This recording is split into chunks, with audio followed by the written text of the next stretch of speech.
Saudara punya backing kolonel, tanggung. Nanti dia pensiun habis. Yang kolonel saja tanggung, apalagi yang kopral. Kalau mau cari backing, carilah backing yang serba maha, Allah Azza wa Jalla. Caranya tentu dekat kepadanya. Untuk dekat kepadanya melalui jalur yang sudah diatur olehnya melalui Rasulullah Sallallahu Alaihi Wasallam, yaitu solat, ibadah. Makin tinggi nilai ibadah, makin dekat kita dengannya. Makin dekat dengannya, makin banyak fasilitas yang akan diberikan untuk kita. Saudara pegawai negeri ingin cepat naik golongan, itu caranya dua. Pertama, jam kantor disiplin. Jam 7 masuk. Jam 3 pulang. Kalau belum jam pulang, jangan pulang. Yang kedua, tambahan di luar jam kantor, sering-sering datang ke rumah kepala bagian. Apa malam minggu, apa hari minggu, apa bawa jeruk, apa pisang Ambon, kan begitu toh. Ini nanti kan kepala bagian kan nilai. Karyawan saya yang satu ini jam kantornya disiplin, tambahan dia sering datang hari minggu di luar jam kantor bawa jeruk lagi. Ini mestinya belum naik lah, gue naikin dulu ke atas. Naik, saudara-saudara. Yang saya maksud apa? Itu zuhur, asar, maghrib, isya, subuh, jam kerja resmi itu. Jam kantor. Lah, ada kunjungan di luar jam kantor. Yang namanya tahajud, yang namanya hajat, yang namanya duha. Nanti kan Allah lihat, ini hambaku yang satu ini jam kantornya betul. Zuhur, asar, maghrib, isya, subuhnya tepat. Tambahan di luar jam kantor, dia sering menghadap kepadaku. Nah, hambaku ini aku angkat kau maqamam mahmuda, ke satu tempat yang terpuji. Kalau Allah yang ngangkat, satu negara orang mau rendahkan kita, kita akan tetap tinggi. Kalau Allah mau rendahkan, satu negara mau angkat kita, kalau memang dasar mesti nyungsap ke bawah. Inilah perlunya sandaran vertikal. Inilah perlunya kita mempunyai backing hanya kepada Allah. Pada waktunya orang akan sampai ke titik jenuh.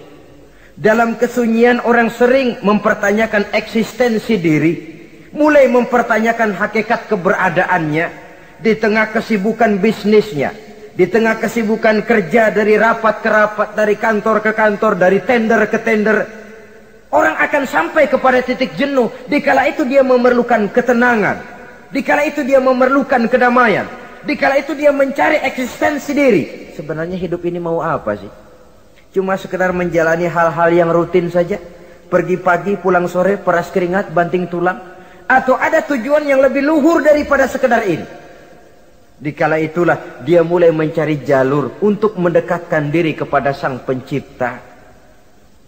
Dan tidak bisa ingin dekat dengan Allah, saudara, pakai aturan sendiri. Ingin dekat dengan gubernur harus ikut aturan yang ditetapkan oleh protokolnya gubernur. Ingin dekat dengan presiden, ya ikut jalur yang sudah disusun oleh protokolnya presiden. Ingin dekat dengan Allah, ya ikut jalur yang sudah diatur oleh Allah melalui Rasulnya. Apa itu? Ya diantaranya sholat, puasa, dan ketentuan-ketentuan ibadah yang lain. Tidak bisa dengan prinsip, yang penting kan hati baik, berjiwa bersih, akhlak luhur, tidak usah sholat kalau hati baik sudah dekat dengan Allah. Oh, alangkah enaknya kalau begitu. Kalau dengan itu bisa dekat dengan Allah, rasanya Nabi Muhammad yang paling dulu berhenti sembahyang. Kenapa? Beliau orang yang hatinya paling baik. Beliau orang yang budinya paling luhur. Kalau budi luhur dan hati baik sudah menjamin untuk dekat dengan Allah, Nabi dulu berhenti sholat. Nyatanya tidak. Beliau orang yang berbudi luhur, berakhlak baik, entoh ibadahnya demikian rupa. Dan beliau adalah standar untuk kita jadikan contoh dalam mengamalkan ajaran-ajaran agama di kehidupan kita ini. Saudara, itu tadi sepertiga waktu beliau untuk ibadah, untuk Allah. Sepertiga yang kedua dari waktu beliau adalah untuk tugas. Dalam hal ini, sebagai seorang Rasul, menyampaikan risalah Islam berhadapan dengan umat. Yang jadi soal ialah apa modal utama beliau di dalam melaksanakan tugas. Dan ini nanti sebagai cerminan buat kita. Modal utamanya pertama adalah keteladanan, dan yang kedua adalah akhlak. Sekarang ini kita hampir nyaris mengalami berbagai macam krisis. Yang paling santer kita dengar adalah krisis wibawa. Ada pak guru dicegat muridnya di jalanan, dipukulin karena nggak naik kelas katanya. Nampaknya guru nggak lagi berwibawa. Di satu pihak mungkin karena si guru tidak bisa digugu dan ditiru. Di lain pihak juga murid tidak lagi mengenal arti rasa hormat kepada pak guru. Nah, kenapa krisis wibawa timbul? Karena tidak ada keteladanan. Adapun Rasul, wibawa beliau timbul di tengah umat karena keteladanan ini. Apapun yang beliau ajarkan kepada umat, beliau adalah pelaksana pertama. Dengan kata lain, satunya kata dan perbuatan. Ini yang sangat diperlukan di zaman kita sekarang.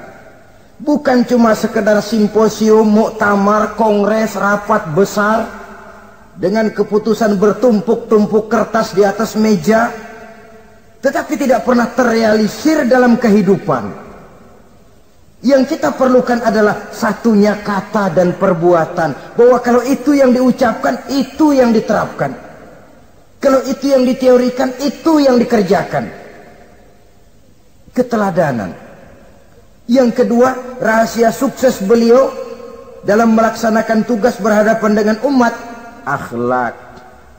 Beliau tidak menyampaikan Islam ini dengan kekerasan, tidak juga dengan bujuk rayu harta, tidak pula dengan menakut-nakuti orang. Belum pernah kita baca dalam sejarah beliau teriak-teriak, awas yang tidak masuk Islam dipecat jadi orang Arab. Tidak. Atau dengan bujuk rayu, ayo siapa masuk Islam super mie 2 bungkus.